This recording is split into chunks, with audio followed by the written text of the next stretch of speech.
Today I'm going to go through our settings in Warhammer 40k Space Marine 2 and give you the best settings possible for the most FPS while not making the game look awful. So starting off with our game settings, first of all, you can link to your Epic Games account if you want to. Difficulty is up to you. Helmet visibility I have on personally just because I think they look hella cool.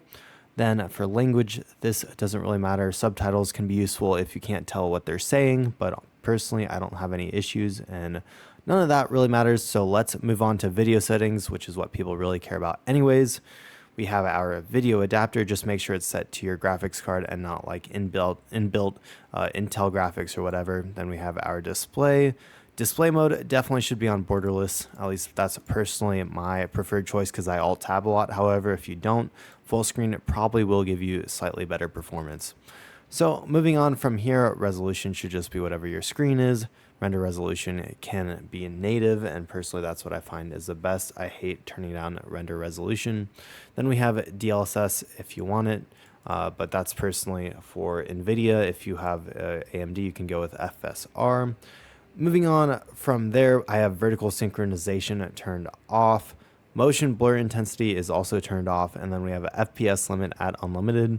However, the only reason I have the FPS limit at unlimited is because I have an NVIDIA frame rate or FPS limit set for like my overall computer settings. And that's just set that way because sometimes games, if they're not optimized correctly, can fry your GPU. For example, when New World fried a bunch of new 3060s, I think it was, or 3080s, something like that. Anyways, I would always suggest having a high FPS limit and don't leave it at unlimited. As long as you have one that's in NVIDIA, that is okay. Moving down to our quality video settings. For our quality preset, I have it on custom because I have set all these to custom things. Texture filtering at medium, honestly, I thought still looked pretty good, but it saved some FPS. And then texture resolution, I like leaving at high, though you can turn it down. It just makes the game look much better. Shadows honestly look just fine at low. If you take a look at the thing on the right, they do look much better at high, but honestly low isn't that bad, and they actually make it easier to see if you reduce them to low. Then we have screen space ambient occlusion. I honestly thought default looked the best. If you switch around with these, I think that default is a nice middle ground between the extra stuff that high has. So I think default is nice. For screen space reflections, at off you have nothing. At default they're decent, and then at high honestly they look worse than default for some reason, so I would leave them at default. Then we have volumetrics. Again, this is how volumetric fog looks, and high settings produce more detailed fog patterns. So at low it looks like okay. Detailed honestly looks pretty good, and then for some reason again high seems to look worse than medium. So I personally would leave it on medium. I think it looks pretty good, and it still saves you a little bit of FPS. Moving on to our effects, I would leave this at high. I don't think it affects FPS very much, and as you can see, it basically just gets rid of blood. I guess if you don't like blood, you could also turn that all the way down. We have our details. I'm leaving it at medium. I think it's a good middle ground. You still get details while saving some FPS. So as you can see at low, there's almost no ground details. And then moving up to ultra, there are a ton of details, but I think medium is just fine. Then we have a cloth simulation. You can turn this down if you don't care about it. However, I do think this makes the game look more realistic. So moving on to our controls, I actually did change a bunch of their controls. They're a little bit awkward because they have melee on the aim down sights on your mouse. It's like the right click, and then your shoot is on the left click, and then your aim down sights is like pushing down your middle mouse button. I'm not completely happy with how I've set the controls. I'm probably going to mess with it for the next couple weeks until I find something that I like. I think I may change it back to where right click is on my aim down sights, and then maybe melee is like a key on the keyboard.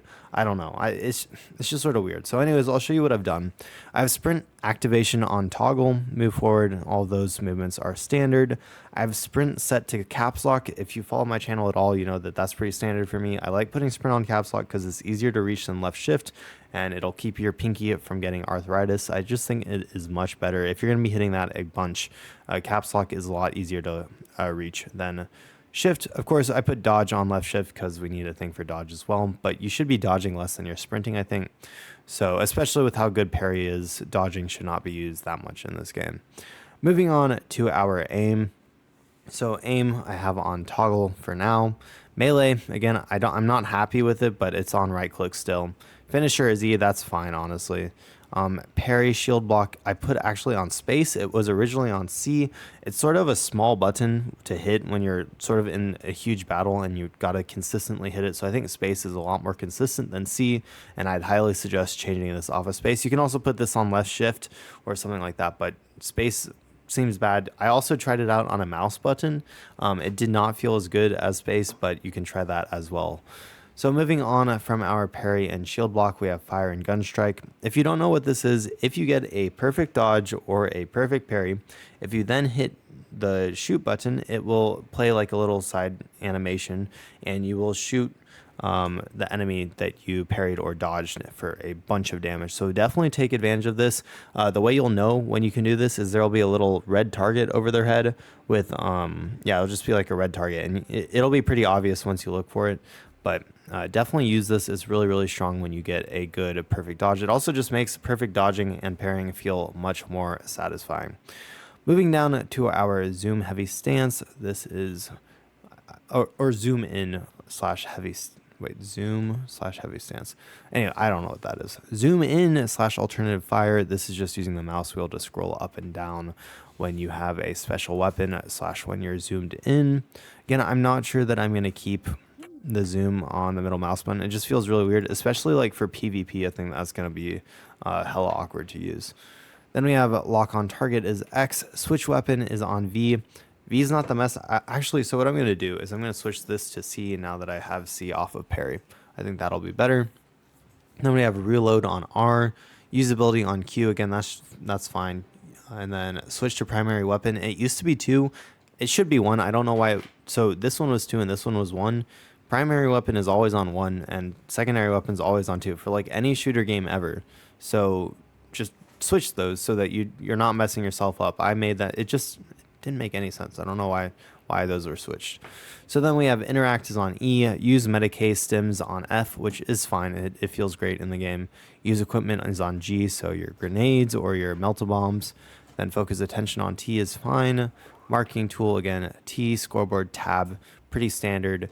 Text chat is on 0. I may change that to enter later on if enter is not being used for anything. Voice chat is on Z. I don't know how much I'll use voice chat in this game, but I would suggest moving it to like a mouse button. That'd probably be a lot easier. Then we have controller. I personally am not using the controller, so you can adjust the controller layout however you want. I can't really give you any advice on it, but good luck to our controller players, and I like you too, I promise. Moving on to our camera settings, I have the sensitivity of the mouse turned down to 5. For reference, I have a huge mouse pad. It's like 1 foot by 1 foot, maybe even a little bit bigger. And I have my mouse at 800 DPI. All of that matters because basically the sensitivity bounces with the DPI, which balances with how far you can move your mouse. So this is going to completely depend on who you are and what mouse is and how big your mouse pad is.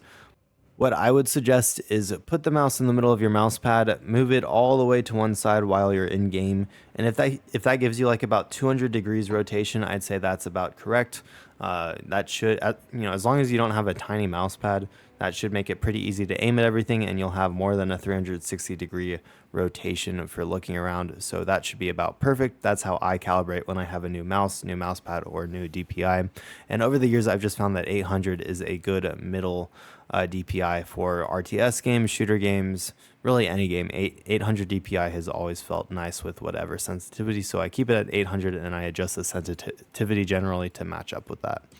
So you can turn camera shake off if you want. Personally, I have it on. This game, again, it's not, at least for the PvE co-op, it's not very competitive. For the PvP, I may turn that camera shake off, but for now I'm leaving it on just to, sort of get into the game and enjoy it. Again, controller sensitivity, controller is sort of the opposite from what I've heard. You want to turn your sensitivity up so that you can actually, scroll around faster and look for the enemies. So I guess there's aim assist. So I personally, probably put it on strong if you're having issues aiming. But other than that, I can't help you too much with the controller. Moving on to audio, there's not much to look at here. I mean, it's pretty standard audio settings. I just have this at 60 just so that people can listen to the video and not have the music destroying their eardrums. Moving on from there, I did change the speaker configuration from auto to stereo. It may have already been on stereo, but I just want to make sure. Then dynamic range on large, and then all this is pretty standard as well. Personally, I would leave that on push to talk, which I would assume is the C. Again, you can change that to a mouse button for easier talking. Moving on to interface. I did change a couple of things here. So object highlight is on. This just makes it a lot easier to see objects. That's on by default. Squad member highlight, that's also quite nice to have. Teammate overhead markers, again, nice to have. We have HUD preset. This is set to custom. You can have it so it changes all of these. The reason I have it on custom are most of them are okay by default, but there are a couple that I changed. Reminder tips having on dynamic is okay, and honestly, once you're good, like you know everything in the game, you could probably turn those off. Then the directive panel, it just shows you what the next directive is. I actually have it on set to on from it was dynamic. I think having the directives for PvE does make it easier. Directive messages though, those are going to be dynamic so they don't take up the middle of your screen.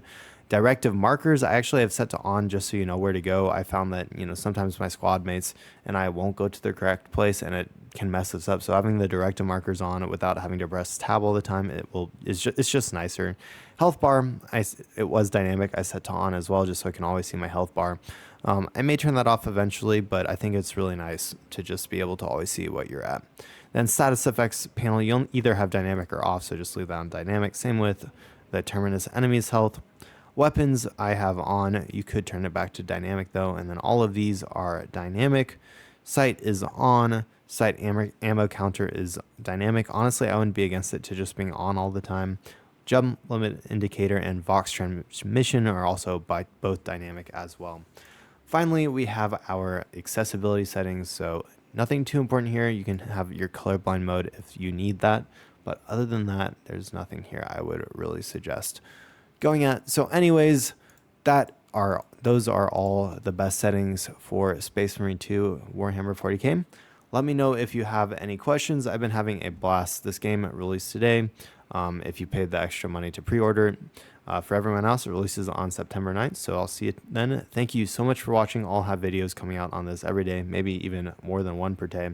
And yeah, so subscribe if you want to catch more videos. I make guides, tutorials, stuff like that. Maybe I'll put out some PvP gameplay as well. But anyways, thank you so much for watching. I'll see you next time.